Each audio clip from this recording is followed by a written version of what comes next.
Bienvenue au Café du Vendredi. Vous écoutez... Pas sorti du bois! Mesdames,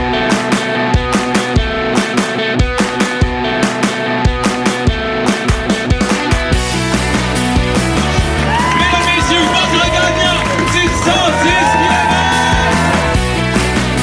Si tu commences à te sentir bien en courant un ultramarathon, fais-toi-en pas, ça va passer. Grand champion du 125 km! C'est la Minute NAC et aujourd'hui, je vous parle des mélanges pour boissons Ultra Énergie. Grâce à NAC, ingérer ces calories liquides est plus facile que jamais. Mélangés dans 500 ml d'eau, leur drink mix te donne 250 calories, 55 g de glucides, 8 g de protéines, 650 mg d'électrolytes et 1300 mg de BCAA. Et comme NAC est toujours à la recherche d'amélioration puis d'optimisation de ses produits, la nouvelle recette des mélanges pour boissons contient de la protéine de canola en remplacement de la protéine de soya puis de pois pour apporter un profil plus large d'acides aminés. Puis, ils ont ajouté du palatinose en remplacement de la farine d'avoine. Ça, le palatinose, c'est un sucre issu de la betterave qui est progressivement absorbé par l'organisme, ce qui entraîne une baisse moins prononcée de la glycémie. Puis tant qu'améliorer leurs produits, la nouvelle recette de Drink Mix se dilue beaucoup mieux dans l'eau, ce qui facilite l'étape du mélangeage pendant l'effort. Pour essayer ça, va sur le nac.com, utilise le code promo pas sorti du bois pour avoir 15% de rabais, PASSORTIDUBOIS. Bon épisode tout le monde. Ouais, on n'est pas sorti du bois, hein? Salut tout le monde, bienvenue à ce nouveau Café du Vendredi. Je suis seul au micro dans le confort de mon petit studio maison, mais je vous le dis, ça durera pas longtemps. Aujourd'hui, c'est un Café du Vendredi semi en direct parce que le cœur de l'épisode a été enregistré ce matin même à Lac-Beauport, à l'événement de course organisé avec le Café Mobile Camp de Base, avec un K. Il y avait du beau monde au rendez-vous, on a couru dans les sentiers de la clinique du coureur, on les remercie d'ailleurs, puis on a pris un café dans le parking après. Bref, la sortie matinale de course, parfait. C'est ce qui explique le petit délai de diffusion. D'habitude, le Café du Vendredi, c'est le matin, mais là, c'est quasiment rendu un apéro du vendredi. Bref, comme tout épisode Café du Vendredi, on commence avec un mini-tour des actualités dans le monde du trail et spécifiquement sur le défi des couleurs où il s'est réellement passé quelque chose de spécial le week-end dernier. Tout d'abord, premier sujet, j'ai le plaisir de vous annoncer que Pas sorti du bois retourne au Noctem pour un enregistrement devant public. Ça va avoir lieu le dimanche 10 novembre prochain de 13h à 16h. De la bonne bière, du bon temps, 2 enregistrements puis des invités qui sont déjà bookés que vous voulez absolument entendre. Ça va être des maudits bons épisodes, là, pas de doute là-dessus. Comme d'habitude, il y a 30 places seulement, puis je distribue ça aux auditeurs de manière ludique. Il n'y a pas de prix, c'est simple de même. Aujourd'hui, vous devez répondre à une question toute simple. Quelle est l'altitude exacte au sommet du Mont-Saint-Anne dans la région de Québec?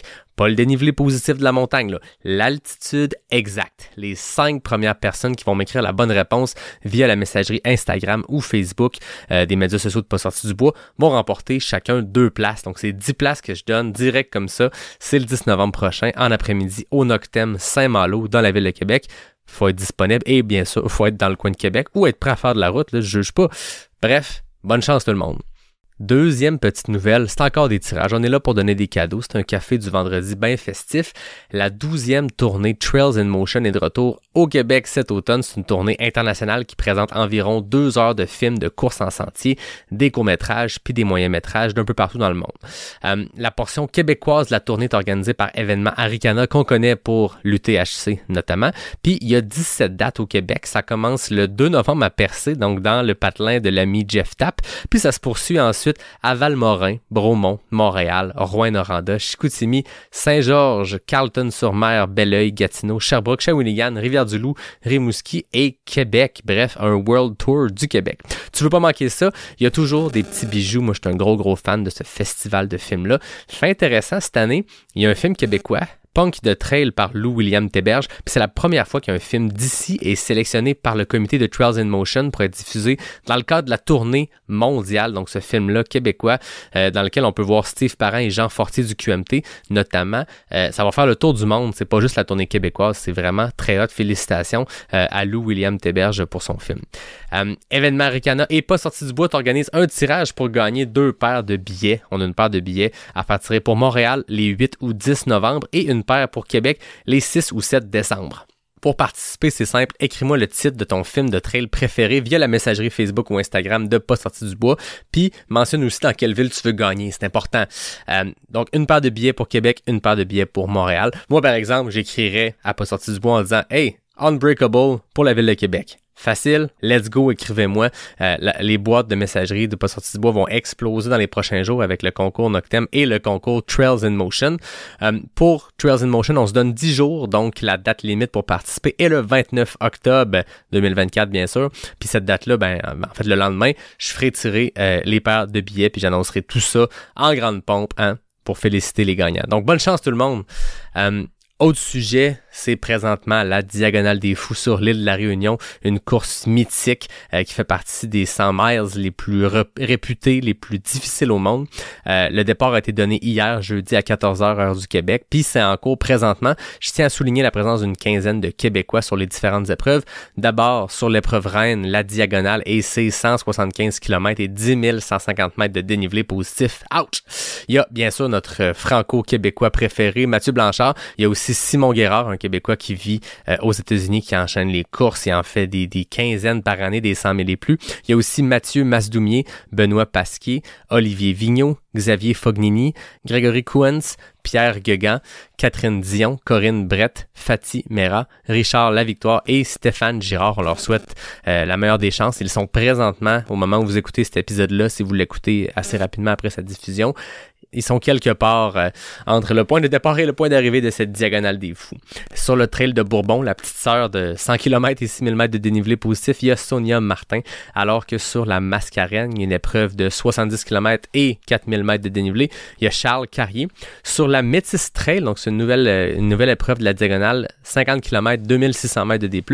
On a 3 Québécois, il y a Sandrine Tirode, José Martineau et Steve Pajot.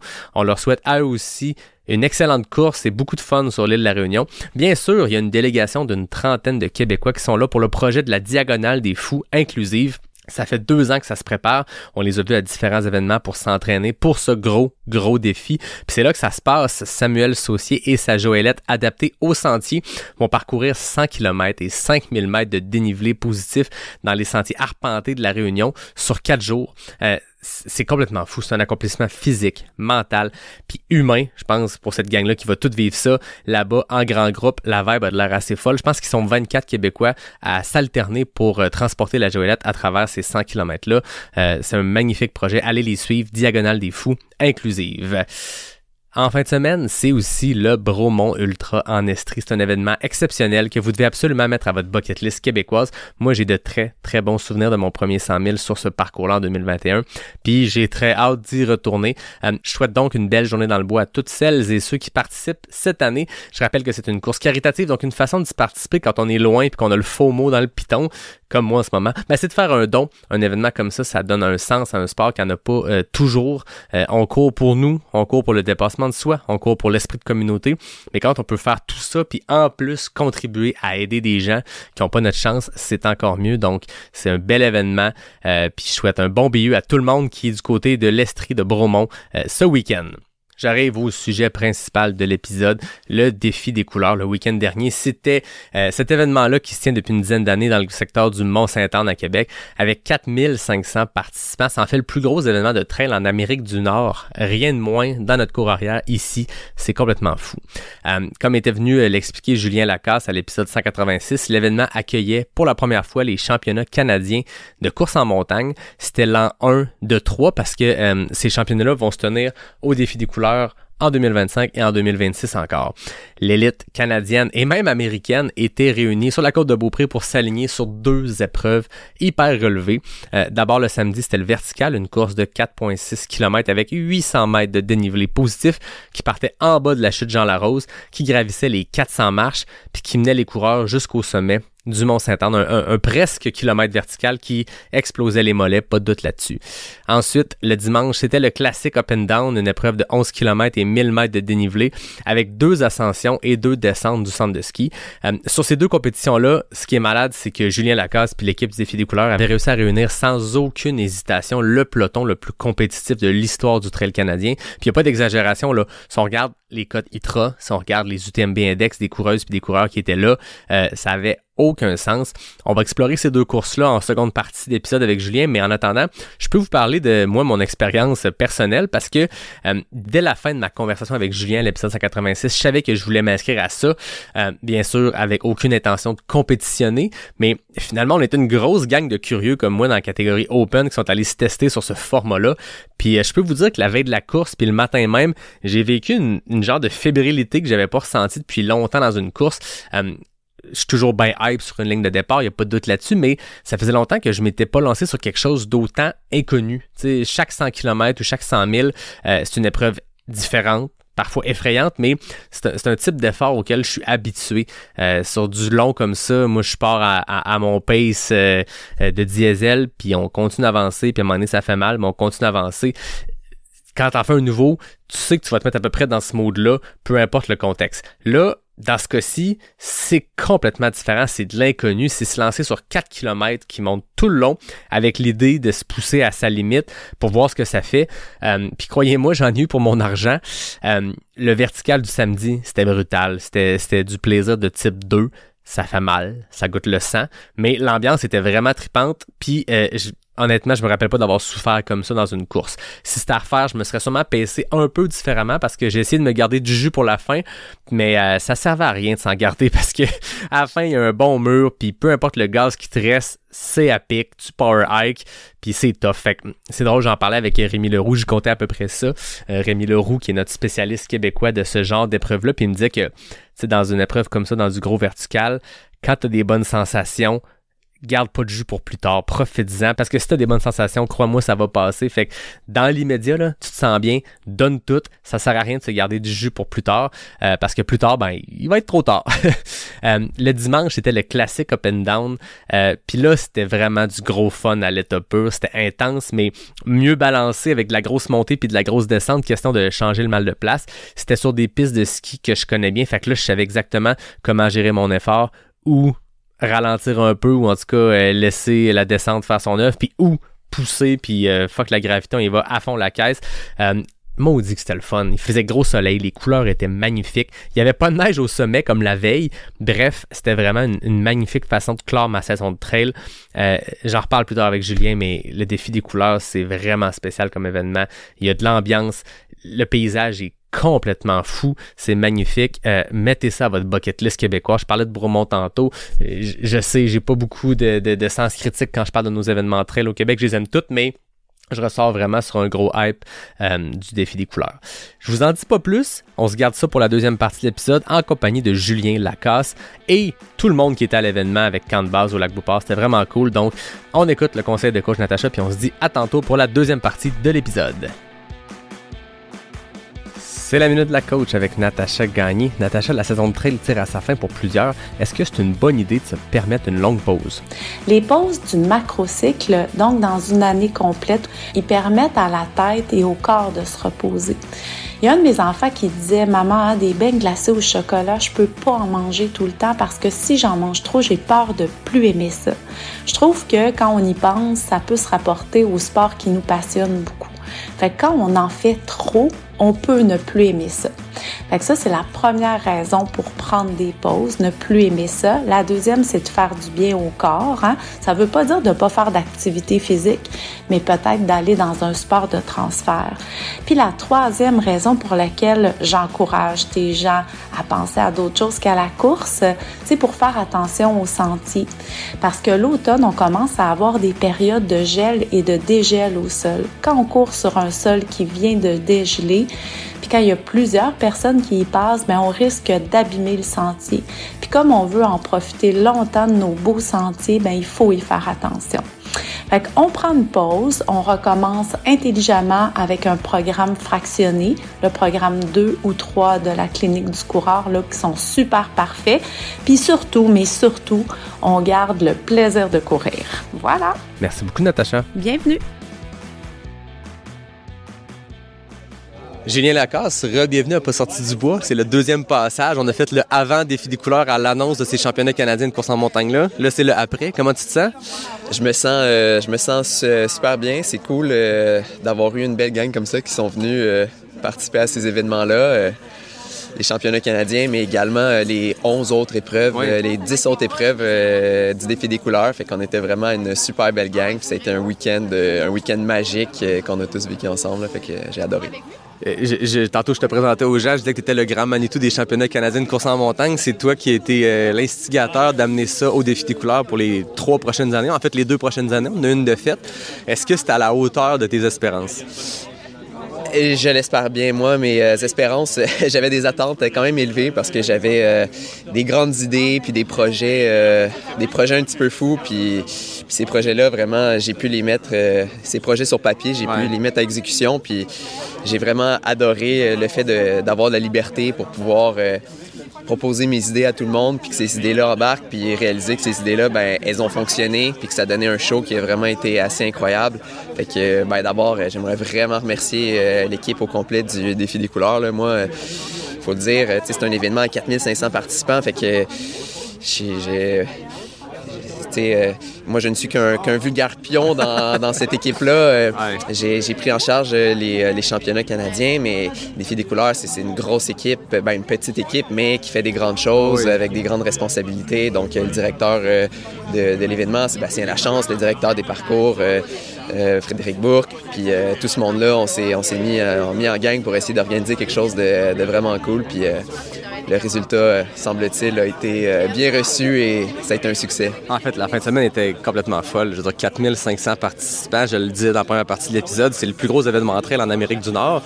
Je veux dire, l'ambiance était complètement folle. Puis d'insérer ces championnats-là dans le cadre d'un événement, c'est un bon flash aussi, dans le sens où tu aurais pu créer quelque chose de toute pièce à une autre date, mais là, tu n'aurais pas bénéficié de tout ce qui est déjà en place pour le Défi des couleurs, qui est une organisation qui est rodée depuis longtemps, qu'il y a une équipe médicale, c'est l'équipe médicale du QMT, il y a une grosse équipe derrière ça, comme tu le disais, fait que là, c'est de s'insérer dans quelque chose qui existe déjà, puis ça a très bien marché.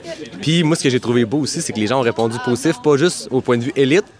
On était une gang de catégorie open, puis j'ai l'impression que ça va gagner ça aussi en popularité dans les prochaines années, d'essayer ça. Tu sais, la course en montagne, on avait parlé la première fois que tu es venu au podcast, c'est une discipline qui, en Europe, c'est énorme, mais ici, c'est encore nouveau, puis on dirait que le fait qu'on a des Québécois qui performent très bien à l'international, ça a attiré l'attention, le fait qu'on en parle plus, mais là, d'avoir un événement, vraiment de le faire au Québec dans vraiment la pure tradition de la course en montagne avec des parcours typiques, un vertical, un classique up and down, ça amène une visibilité pour ce sport-là. Je pense qu'il va y avoir de plus en plus de curieux. Est-ce que tu es surpris de l'engouement qu'il y ait autant de monde, même dans les catégories open, qui sont venus au-delà de la compétition en avant du pack, venir tester cette discipline-là? Ah ouais, j'ai trouvé ça vraiment cool à voir. Là.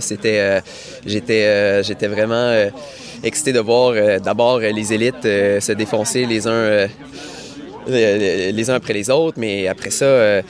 Les Open qui sont passés, vraiment, ils se sont autant donnés que les élites. Donc ça, c'était vraiment beau à voir.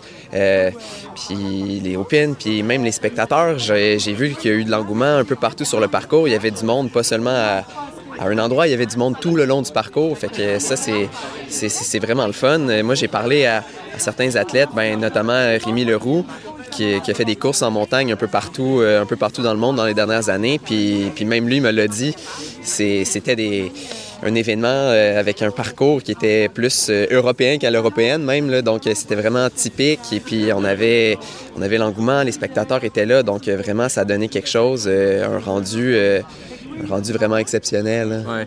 Il y avait un souci, comme tu dis, il y a des paramètres de ce type de course-là, puis au Québec, on est très dans le technique. On est au lac Beauport en ce moment, on vient de faire le 5 km de la clinique du coureur, on est loin d'un terrain roulant. Dans ce cas-ci, des épreuves de vertical, des épreuves de up and down, je pense que typiquement, il faut que ça soit assez roulant. Le but, c'est d'aller extrêmement vite. Quand il est venu le temps de mapper ces parcours-là, tu connais bien le Mont-Saint-Anne, on en avait parlé la première fois sur le podcast, mais il y avait un souci aussi d'entretenir ces sentiers-là. Je sais que tu as passé beaucoup de temps dans les derniers mois, on se parlait une fois de temps en temps, puis tu soufflais les parcours, il y avait des bons défis.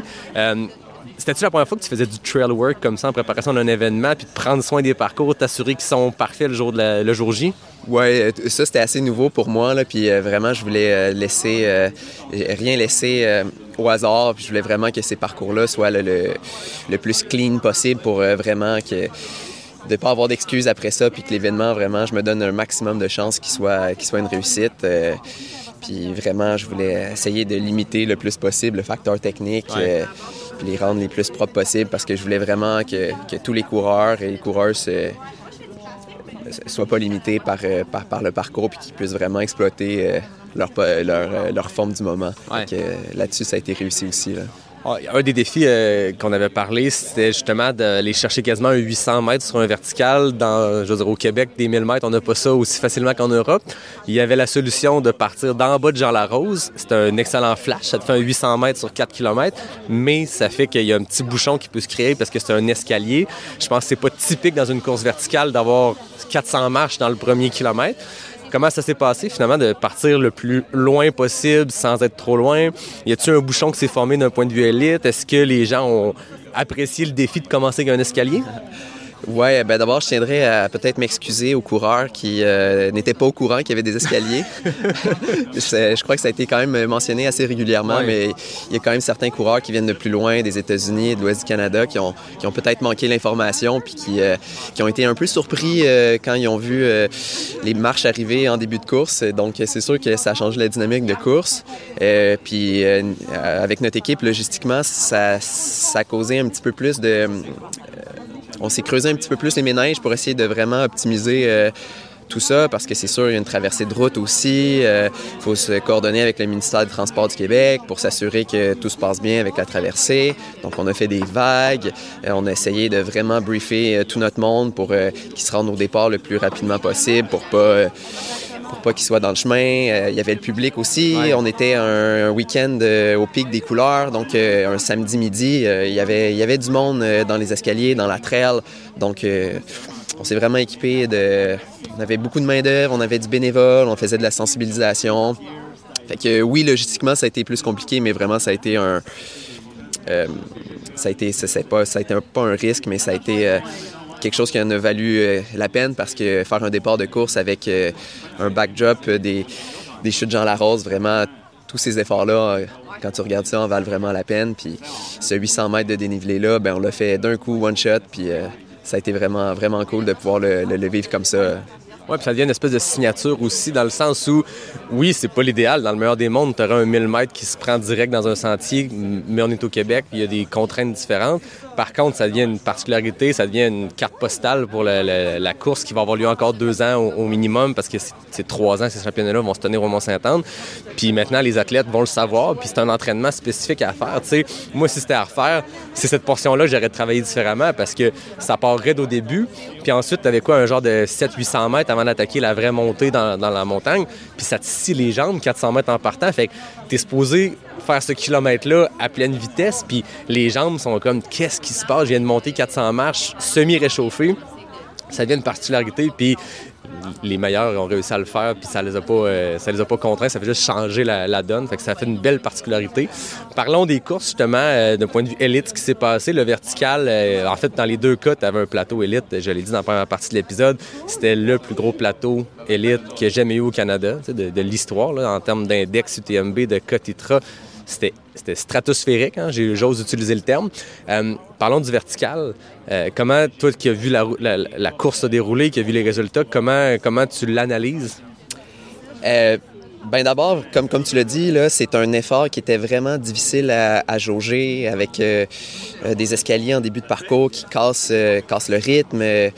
Une relance qui est quand même assez longue, là, de plus d'1 kilomètre partie sur l'asphalte. Ensuite, un mur, carrément un mur de l'Express qui avance pas, une dernière relance, puis un dernier mur pour finir. Donc vraiment, ça prenait un type d'athlète qui est capable de gérer ses efforts puis sa gestion de course. Donc, on a notre champion canadien qui est Alexandre Ricard qui nous a fait un temps de pas de classe. Là. Est-ce que tu pensais que ça allait aller sous les 30 minutes? Honnêtement, j'avais estimé des splits pour nos bénévoles et notre monde au sommet autour de 30 minutes. Là, j'avais osé caler le 29 minutes 59, mais j'aurais jamais cru qu'Alex nous aurait sorti un 27-40 quelque chose. Donc, c'est une performance world class. Là. C'est vraiment... C'est difficile à essayer de comprendre comment il a pu aller aussi vite là, devant des gars qui en ont fait des courses et qui en ont un gros bagage. Là, un Rémi Leroux, là, Rémi qui m'a expliqué qui avait comme stratégie d'essayer de suivre Alex surtout dans les moments avec les grosses pentes, puis que c'est à ce moment-là qu'Alex s'est détaché. Donc, non, Alex était vraiment dans un autre niveau, puis c'est une performance world class qu'il a fait de sa part. Fait que chez les hommes, il y a eu Alex, et chez les femmes, ça a été hyper impressionnant de voir la bataille du quatuor de tête chez les femmes, là. C'est pour ça que je suis tellement fan de course en montagne. C'est pour des combats comme ça qu'on a vu. Je pense qu'il y a eu un 20 secondes qui a séparé les 4 premières femmes. Et puis, on savait pas jusqu'à la toute fin qui allait remporter la course. On a eu Elisa Morin avec Jade Belsberg, une Américaine du Connecticut, Amber Zimmerman, et puis évidemment notre Olympienne locale, Anne-Marie Comeau. Donc, les 4 ont bataillé pour les premières places. Puis, ça a vraiment été un show exceptionnel de les voir se battre jusqu'au tout dernier moment. C'est fou. On entend de plus en plus parler ce temps-ci de le trail aux Olympiques. Est-ce que ça va se faire? Puis des fois, la question est comme, ouais, mais de l'ultra... J'adore ce sport-là, mais ça serait pas intéressant pour le grand public aux Olympiques. C'est pas de quoi, tu sais, ça dure des heures, mais dans un cas comme ça, de la course en montagne pure, ça nous a donné un show exceptionnel, puis c'est le meilleur argument pour dire que oui, ça serait intéressant, 1 kilomètre vertical ou peu importe. Le show qu'on a eu, puis grâce à Distance Plus, je les salue, tu sais, Nico Fréret, mais Juliane qui était là avec la caméra, ça nous a fait des images de fou. Je veux dire, le dernier 2 minutes de course, Elisa qui perd la première place. On voit l'Américaine la distancer un peu, prendre un peu de vitesse. On voit Elisa se mettre à power hiker à un moment où l'autre, la première, court. Puis à un moment donné, Elisa fait juste plein gaz puis la dépasse à une vitesse. On dirait que la fille qui tombe deuxième, on dirait qu'elle est au ralenti. Tu sais, Elisa, c'est une coureuse de route extrêmement performante aussi. On l'a vu remporter le demi-marathon de Québec 1 semaine avant les championnats canadiens de course en montagne. Elle a un moteur, tu sais, une vitesse exceptionnelle. La vidéo vaut 1 million. Je veux dire, on n'a pas vu de vidéo aussi cool entre elles au Québec depuis. C'est Martin Dagenet qui dépasse Christo Lévesque-Savard à l'UTHC 28 il y a une couple d'années, un dépassement de fin de course. C'est pour des images comme ça, c'est pour des performances comme ça que la courte distance est vraiment trippante. Allez voir ça, ceux qui n'ont pas encore vu ça. C'est Distance Plus qui a partagé ça en reel. On a une fin de course chez les femmes qui est complètement folle, là. Le lendemain, classique up and down, un parcours de 11 km, à peu près 1000 mètres, grosso modo. 2 montées, 2 descentes du Mont-Saint-Anne. Parle-nous de la course. Oui, d'abord, moi, dans la vie, là, je suis un grand fan de course verticale. C'est vraiment mon dada. Je me dis, c'est le format de course le plus cool qu'il peut avoir. Mais autant, j'ai ça comme vision. La course up and down qu'on a eue le dimanche, je trouve que c'était le format le plus cool d'un point de vue spectateur, d'un point de vue spectacle. Ça a été exceptionnel de voir les coureurs sur ce parcours-là, avoir 2 grosses montées et 2 bonnes descentes. Ça a vraiment modifié la dynamique de course. On a vraiment vu les forces de chacun. Puis niveau stratégique, ça s'est joué... Ça a été compliqué pour certains, ça a été difficile pour tout le monde. Puis moi, j'ai trouvé que ça a été vraiment un gros show. La montée de la crête s'est fait... ça n'a pas de bon sens, commencer à monter vite, tout le monde dans cette section-là. Les couronnes qu'il y avait avant ça sur ce travail, ont-ils tombé ou ça s'est maintenu? Et les couronnes les couronnes ont descendu. Ouais. Mon classement dans la crête a beaucoup descendu, c'est le cas de le dire. Puis après ça, dans les descentes, écoute, il y a des coureurs qui ont descendu tellement vite. Ça aussi, j'ai de la difficulté à croire, là. Tu additionnes la descente de la Nord, qui est au versant nord, et puis la descente de la Pichard. Donc, nos 2 descentes, ça nous fait déjà là près de 1000 mètres de dénivelé négatif. Puis, en additionnant les temps, tu prends le gagnant qui est Daniel Kurtz. Ça lui fait un 12 minutes de descente totale. Donc, c'est un KV, si on veut, en 12 minutes. Donc, réaliser que tu es capable de descendre aussi vite, c'est complètement hallucinant, là. Puis là-dedans, il y avait un 1000 mètres. Il y avait un 1000 mètres d'ascension aussi. Oui, c'est ça. C'est quand non seulement tu as des jambes, tu as des mollets de tête à cause de la montée, puis là, en plus, la descente. Moi, je suis allé voir, je me suis pris au jeu d'aller voir les stats. D'habitude, moi, je suis pas sur Strava, mais je suis allé sur Strava voir ce que les gars ont fait en descente, ce que les filles ont fait, puis... Tu sais, descendre la Pichard à 2,40. Puis c'est pas genre, j'ai pogné une pointe à 2,40. C'est que je suis stédé pendant 3 km. La Pichard, c'est quoi, grosso modo, 3 km de descente? Stédé à 2,40 du kilomètre. Après avoir monté 1000 mètres, je suis pas capable de figurer. Puis moi, une des raisons pourquoi je voulais le faire, ce défi-là, le combo, c'est parce que j'en parle de ce sport-là, je le suis comme fan, je le suis comme analyste avec le podcast, mais je peux pas me figurer ce que ces gens-là font. Si je vois un ultra, si je fais un 100 miles, il me prend 28 heures, puis le gagnant fait 18, je peux me figurer, tabarnak, il est 10 heures de plus vite que moi. Je peux comprendre comment cette personne-là avance dans le sentier. Je regarde Rémi Leroux puis Alex Ricard faire ce qu'ils font en Europe, je suis pas capable de me figurer l'effort. Là, je l'ai fait. Puis j'avais déjà un immense respect pour ces athlètes-là, bien sûr, mais là, le respect vient d'exploser là, parce que ça n'a aucun sens ce qu'ils réussissent à faire dans les conditions qu'ils font. T'sais, c'est pas de descendre la Pichard, genre je monte la gondole, je monte en gondole, j'ai les jambes fraîches, puis je descends à 2,40. C'est de descendre à 2,40 avec 1000 mètres de dénivelé, puis déjà un 8-9 kilos de fête, c'est complètement débile. Là. Pour nos connaisseurs du système... impérial, ça correspond pas mal à un 4-minute mile pace de descente de Pichard. Donc, entre elles, c'est complètement fou de réaliser qu'on peut aller à ces vitesses-là. Puis la Pichard, oui, ça va vite, mais c'est pas un tapis régulier non plus. Il y a quand même de la roche là-dedans. Puis, c'est glissant, c'est ça que j'allais dire. Moi, je connaissais à peu près toutes les portions de cette montagne-là, le parcours du classique, sauf la première descente vers le versant nord que j'ai trouvé, je veux dire, c'est la plus belle descente que j'ai jamais faite dans un centre de ski. Je sais pas... Qu'est-ce que tu as fait à cette descente-là? T'es-tu allé mettre un petit tapis avant la course qu'on n'a pas vu? T'as-tu... je sais pas qu'est-ce que tu as fait de t'enlever les racines, mais c'était la descente la plus smooth que j'ai jamais vue. C'était mou parce que tu étais dans un centre de ski. C'était clean, il n'y avait pas une roche, tu peux te laisser aller. Versus, après ça, la Pichard, elle descend vite, mais il y a de la petite roche partout, il y a du sable, c'est facile ce pétariel dans le Pichard. Là. Ah, mais je suis content que tu dises ça. C'est la piste au nord qui s'appelle la Nord, est vraiment pas connue. Il y a peu de monde qui descendent par là, ne serait-ce que les coureurs du QMT sur la portion la plus en bas. Mais c'est vraiment une piste régulière. L'hiver, en ski, c'est une des descentes... qui est moins difficile à descendre parce qu'elle est moins raide.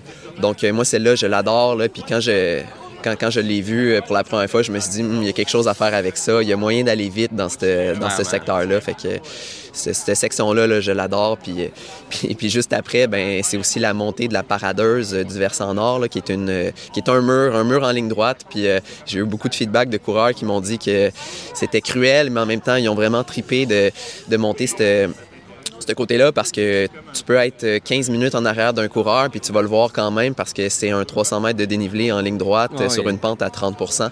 Donc c'est quand même cool à voir aussi ce secteur-là. Fait qu'on parlait sur le vertical, c'était un gros combat en fin de course pour les femmes. Du côté des hommes, sur le classique up and down, c'est là que ça s'est passé parce qu'Alex Ricard a mené toutes les deux premières montées, la première descente, bien sûr. Puis ça s'est passé dans la Pichard. Alex était premier. Rémi était deuxième. Puis, j'oublie le nom. Daniel Kurtz était troisième.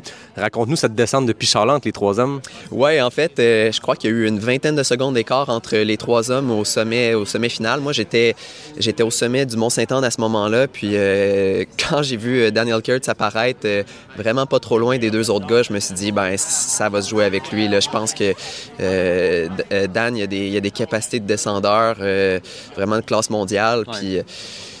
Puis quand il est capable de mettre son cerveau à off, il le met à off. Puis je pense que Rémi nous a dit que il courait comme à 2,45 le kilomètre. Puis à ce moment-là, Dan l'a passé comme si c'était un vulgaire jogger. Là. Donc ça n'a pas de sens la vitesse que les gars, les filles sont allées dans cette descente-là. Puis au final, ça nous a fait un podium inversé par rapport à la course du samedi. Dan a fini premier, Rémi a dépassé Alex dans la descente, donc il a fini deuxième. Puis Alexandre Ricard finit troisième. Donc ça a été notre podium chez les hommes. Rémi devient aussi champion canadien parce que Daniel Kurtz est un Américain. Juste en rappel à ça, avant qu'on passe à la classique des femmes, là, c'était les championnats canadiens. À la clé, il y avait des places pour l'équipe canadienne au championnat du monde qui a lieu en septembre prochain. C'était le gagnant de chaque catégorie qui avait son dossard direct pour les championnats du monde, c'est ça? Absolument. Le gagnant devient champion national et obtient sa qualification automatique pour les mondiaux en 2025 en Espagne. Donc, Alex avait déjà sa place sur le 50 km à Squamish. Ensuite, Rémi gagne sa place pour le Classic Up and Down parce qu'il a terminé premier canadien. Puis après ça, le reste de l'équipe canadienne, je pense que c'est aussi selon les classements. Fait qu'un Rémi qui a fini deuxième sur le vertical pourrait quand même obtenir une place sur l'équipe, mais c'est pas automatique. Oui, exactement. Athlétisme Canada ont des critères particuliers. Ils vont privilégier un classement mondial, ils vont privilégier les performances récentes sur les championnats nationaux pour former leur équipe. Donc, si tu fais une bonne performance dans un championnat national, tu as des bonnes chances ensuite de faire l'équipe. Course des femmes, le même résultat que la veille, Elisa Morin. Je pense qu'on peut officiellement la nommer la reine du Mont-Saint-Anne pour le week-end. Puis avec la demi-marathon de Québec qu'elle a remporté la fin de semaine d'avant, je pense que c'est comme la reine de la grande région de Québec. Là, je sais pas c'est quoi le titre qu'on peut lui attribuer, mais la polyvalence de cette athlète-là est vraiment impressionnante. Oui, Elisa a été franchement impressionnante. Elle est arrivée là avec peu d'attente en nous disant « j'ai aucune spécifiquement entraînée pour ce type d'épreuve-là. » Et puis, elle nous a montré que vraiment, c'était elle qui avait les meilleurs outils pour performer. Elle nous a dit qu'elle était vraiment en forme, puis ça a paru, là, son niveau de forme, elle a été complètement hallucinante, là, ce qu'elle nous a fait comme show. Elle a gagné avec combien de temps d'avance sur la deuxième? Sur le up and down, elle est arrivée près de 2 minutes, je crois, devant Jade. C'est quand même énorme sur une épreuve de 11 km comme ça, comparé à la veille où il y avait 4 secondes entre les deux premières. Oui, exactement. Puis Jade, qui n'est pas sortie de nulle part non plus, là, c'est une des meilleures athlètes au monde. Elle a fait les courses de la Coupe du Monde. Elle a fini deuxième à Broken Arrow, derrière des Kenyans. Donc vraiment, c'est une immense performance d'Elisa. Puis j'ai l'impression qu'un peu, c'est le début un peu avec elle encore parce qu'elle est plutôt nouvelle dans le milieu. Ouais. Donc vraiment, là, son plafond, on ne l'a pas vu encore. Là. Non, puis je l'avais reçue très récemment parce qu'elle avait terminé deuxième sur le 50 km à Squamish. Fait que là, elle a comme plein de portes d'entrée pour l'équipe nationale au championnat du monde. Là. En gagnant le vertical puis le classique, elle a officiellement ces 2 places-là. Mais sur un 50 km, elle n'est pas juste bonne sur un niveau régional, provincial. Elle est dans l'élite canadienne, je veux dire, deuxième. Là. Elle avait terminé Canyons, le 50 km, elle avait terminé 4e. Fait que le parcours de cette fille-là, comme tu dis, j'ai l'impression que ça fait juste commencer. On ne veut pas y mettre de pression, mais à date, tout ce qu'elle fait, tout ce qu'elle touche, ça devient de l'or là, pour elle.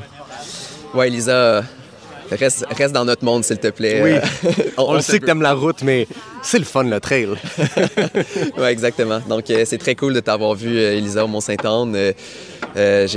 On a apprécié aussi, on a fait des sorties de reconnaissance ensemble. Donc, on voit qu'elle prend ça quand même au sérieux, malgré ce qu'elle peut dire. On voit quand même que c'est une athlète très professionnelle dans ce qu'elle fait. Puis c'est ça, là, j'ai vraiment apprécié l'avoir ce week-end avec nous. Là. Je pense qu'elle coche toutes les cases des athlètes qu'on aime suivre en trail, dans le sens où elle a une discipline nécessairement, je veux dire, pour performer à ce niveau-là, mais elle est très à la cool. Tu sais, tu jases avec elle après la course, puis t'as fini premier ou dernier, elle s'en fout complètement, puis tu sais, un peu ce qu'on retrouve chez Marianne, chez plein d'autres athlètes de trail, oui, il y a la discipline, c'est important, mais il y a le côté très, très fun qui semble présent. Tu sais, je veux dire, t'as voyé dans le village, en bas, à l'arrivée, puis c'est tout sourire, jase avec tout le monde, puis elle fit vraiment bien dans la communauté trail. Fait qu'on le sait que t'aimes la route, Elisa, mais amuse-toi en trail. Nous, en tout cas, on aime ça de voir aller. Oui, exactement. Là, je sais pas s'il est trop tôt pour les bilans. Ça fait 5-6 jours que tout ça s'est terminé. Tu me disais que tu étais encore sur le buzz Défi des couleurs. Ça a été une fin de semaine probablement très intense pour toi. En plus, je te fais déplacer du Mont-Saint-Anne au Lac-Beauport pour venir te les geler en entrevue. On est loin du feu en plus.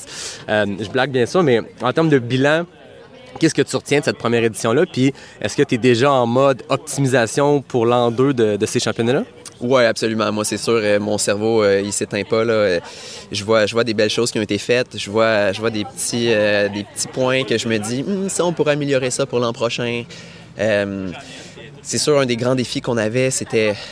en course en montagne, on veut lui donner de la visibilité. Donc, on voulait avoir de la caméra qui était sur place. On voulait avoir du monde qui couvre l'événement. Donc, du côté de Distance Plus, chez Yannick, toi aussi, tu nous en as donné de la visibilité. Donc, c'est très cool. Puis ça a permis ça a fait en sorte qu'on a eu des belles images à offrir parce qu'il s'en est passé des choses sur la montagne. Puis, avoir de la caméra derrière, ça nous a permis de vraiment bien vivre et bien comprendre ça. Oui. Fait que pour l'an prochain, on va passer encore plus de temps là-dessus à essayer de vraiment essayer de trouver comment avoir un maximum d'images puis pouvoir raconter ce qui s'est passé sur la montagne. Donc ça fait partie un des défis qu'on va avoir pour l'an prochain. Puis, ça, Julien, c'est la discussion qu'on va avoir à micro fermé en prenant notre deuxième café tantôt. Là. Attends, j'ai déjà parlé à du monde. Parfait. Donc, sinon, côté parcours, est-ce que l'an prochain, on s'attend à avoir quelque chose qui va être assez similaire? Oui, on va essayer le plus possible de garder les parcours comme ils sont en place parce que c'est toujours le fun quand on peut avoir des marges de comparaison par rapport à des parcours existants. Donc, les parcours qu'on a donnés cette année avaient bien du sens. Le feedback qu'on a eu pour l'instant des coureurs, c'est que c'est des parcours qui étaient logiques pour eux, qui étaient agréables. C'est sûr que tout le monde m'a raconté qu'il y avait les quads et les ischios complètement détruits. Donc moi, je prends ça comme un plus, puis que ça a été une réussite si on a réussi à détruire des fibres musculaires dans les descentes pour les coureurs. Donc ça sera à discuter. Mais pour l'instant, je pense que les parcours risquent de se ressembler pour l'an prochain. Très cool. Je pense que je parlais avec du monde qui n'était pas là, qui avait le faux mot dans le piton de dire hey, « je n'étais pas là, puis j'aurais voulu être là ». Je pense qu'il s'est passé quelque chose de spécial, puis il y a un certain Nicolas Fréret, j'espère qu'il ne m'en voudra pas de le paraphraser, mais on s'écrivait parce qu'il me demandait comment c'était sur le terrain.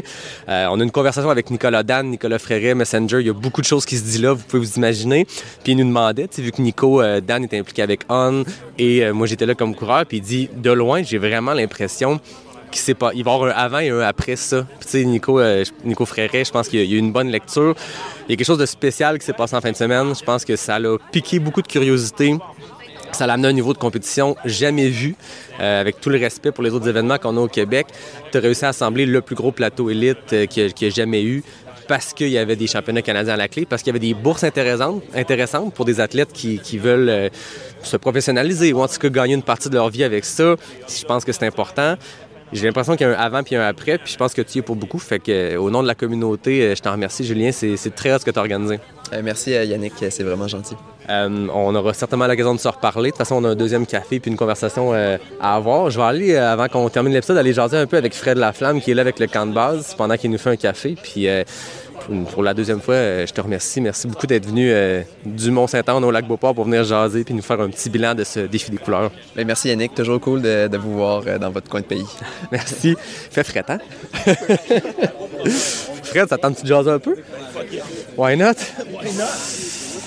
Fred Laflamme, tu es le propriétaire du magnifique camp de base qui est en fait un café mobile dans ta vanne.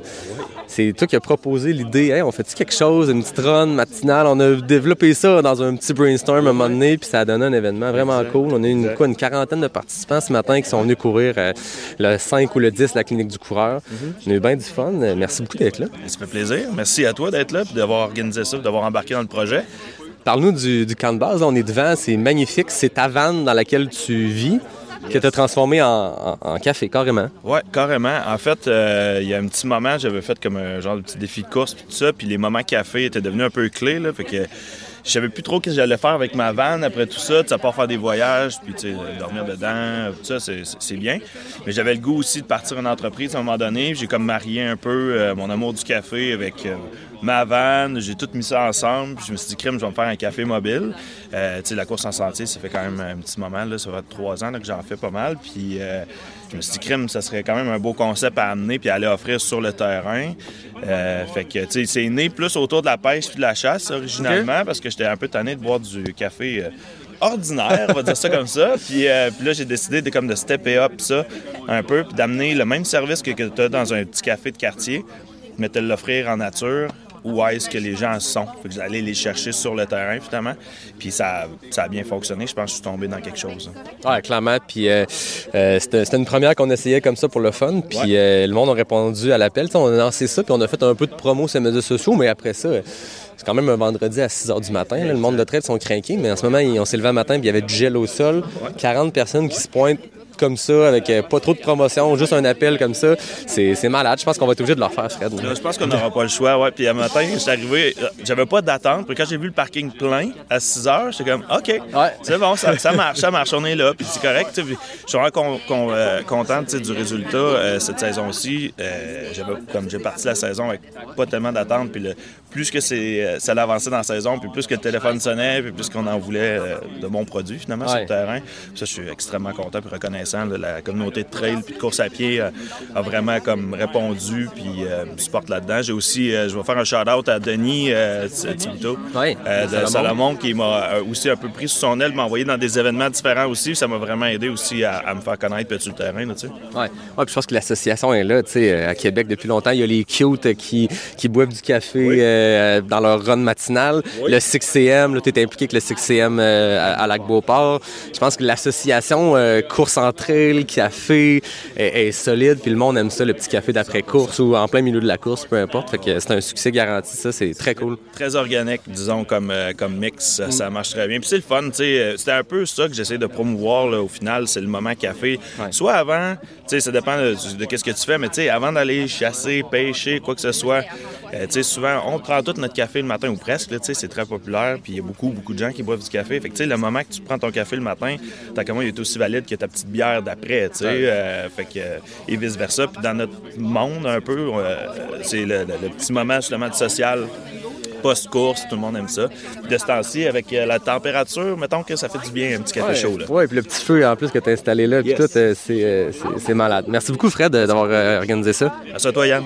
Comme d'habitude, je remercie NAC, qui est le partenaire principal du podcast. Je remercie Noctem et Mox, le nouveau partenaire du podcast. Et je remercie bien sûr, comme d'habitude, David Hébert pour le design graphique, Fred Desroches pour le thème musical. Et je vous dis à bientôt, la gang, pour le prochain épisode de Pas sorti du bois, le podcast 100% trail.